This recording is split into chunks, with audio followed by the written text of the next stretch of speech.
Welcome to Talk Purpose and Truth, shifting you into higher consciousness. A show that elevates, uplifts, and encourages listeners to grow, heal, awaken, and evolve. Eden and Kim include bold topics, interviews with inspiring guests, experts, and celebrities, intuitive readings, channeled messages, mental health awareness, and hot topics to expand your awareness. Tune in for unprecedented truth, authenticity, on-purpose discussions, and magical moments. How often we're sick, how happy we are, and even what kind of people or opportunities are attracted to us. Yeah. And Eden, you made a good point. You said, I think you said it in the last episode, that your sessions have more breakthroughs with clients because of who you've become. You're attracting that. You're attracting people who are ready for that. You're attracting that into your life. And so because you've worked on yourself and taken inventory and changed your way of thinking and communicating, it's affecting other things in a positive way, just in a flowing way. Yeah, definitely. It's so cool. Absolutely. Just letting you guys know, I'm acknowledging that my dog's playing with his toy and it's making noise. If you hear that in the background, I can't at least do you it. don't have at least your kid is not knocking on the door asking for candy. Well, she's not home, but and the other one's on the Zoom with us in another place. Okay, so and I thought it'd be good to read because what we're talking about basically is the law of attraction. So I'm just going to read what this law of attraction is. So the study of the law of attraction surrounds the issue concerning the concept that humans have the ability to draw wanted and unwanted objects into their lives through what is created by one's thoughts and energy. To change a way of life, one must change his or her way of thought. Yes. And I think that what happens to a lot of people is that they have a belief that life happens to them. And instead of deciding and reframing it and saying life happens for me, regardless if something challenging happens, or it's a very difficult day, you can still make some shifts and you can decide on your attitude and how you're going to approach it. Mm-hmm. And this all boils down to what kind of thoughts are going through your mind and the fact that you can actually train your mind to have better thoughts and to eliminate the ones that are not necessary. And so I'll give an example. Like I really grew up with OCD with thoughts, and it's an actual thing. It's not like the same OCD that your excessive hand washing or locking doors or whatever, but I would be tortured and tormented by my thoughts, and I didn't realize it was that until I was a lot older. And I worked actually Nuyurka, who's been on our show, she really taught me some great ways to eliminate thoughts and communicate more positively. And so I began, this was probably 12 years ago, I really began consciously throwing away the thoughts that come up in your mind into the ocean. Each time they would come up, I would throw it in the ocean. Unless there was something valid that I go, oh, this is something I really need to heal or work on or pay attention to.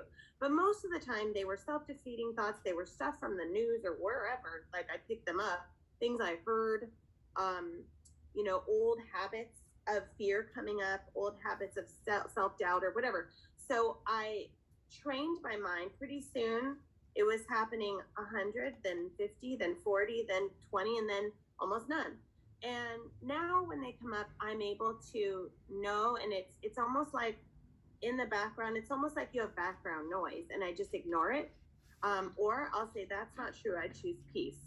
And Robin taught me that. That was another guest we had on our show, Robin Duncan. Yeah. But she said, that's not true, I choose peace.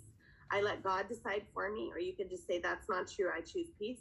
But basically, knowing you're not the only one. You're not the only one who has, obsessive thoughts, or like if you're guilty about something that goes on and on in replay over and over in your mind, could be for a really long time. I mean, I had stuff.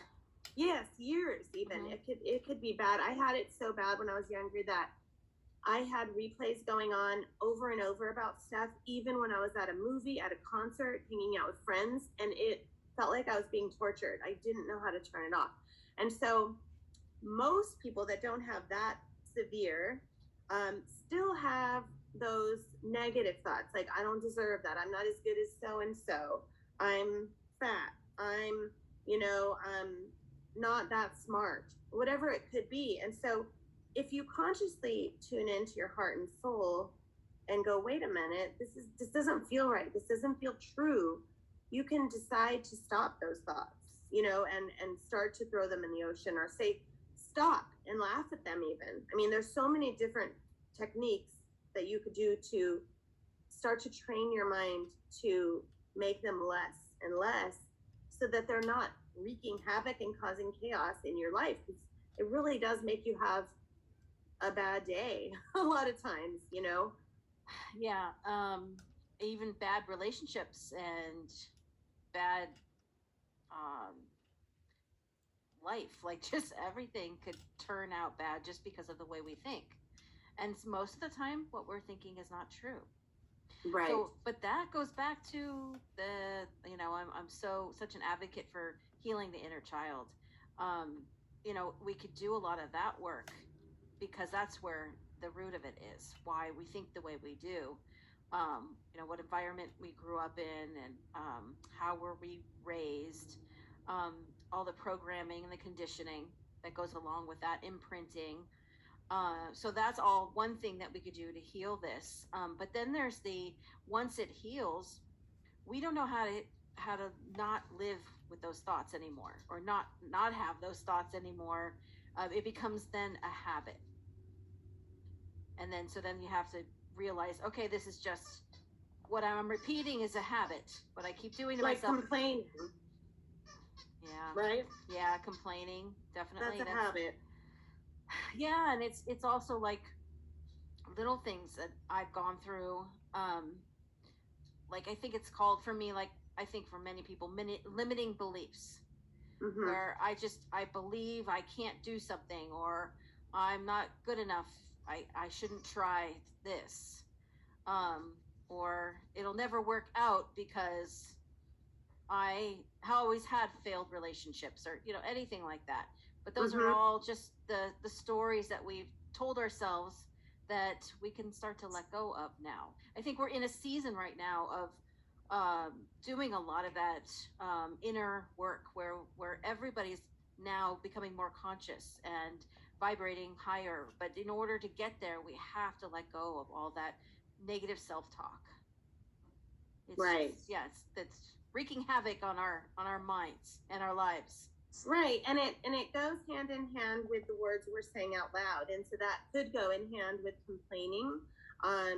It could go with even what's trendy. Like, if you notice, a lot of the entrepreneurs or even the teenagers are saying things like, I'm so stressed, I'm so overwhelmed.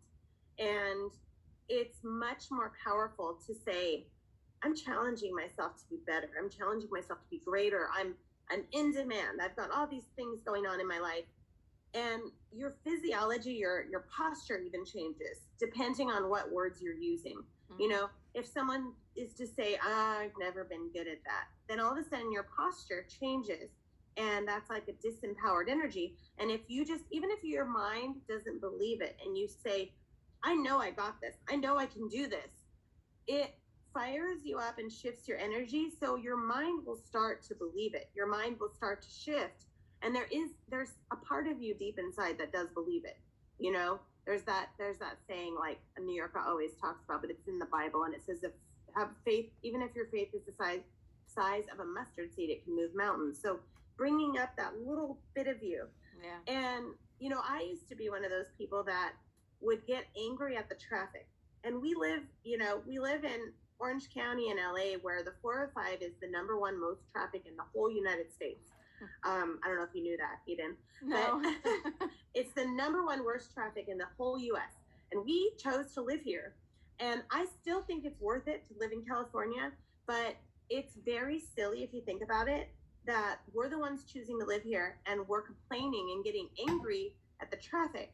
And when I was first with Edwin, I was only 22 to 23, and I was waitressing, and I would commute because I lived in the Valley and he lived in Santa Ana, and I'd commute to go see him, and I'd hit all this traffic, and I'd be cussing, I'd be like, and getting annoyed, instead of getting fascinated and going, okay, I live here, I'm looking at the beautiful view, I'm listening to music.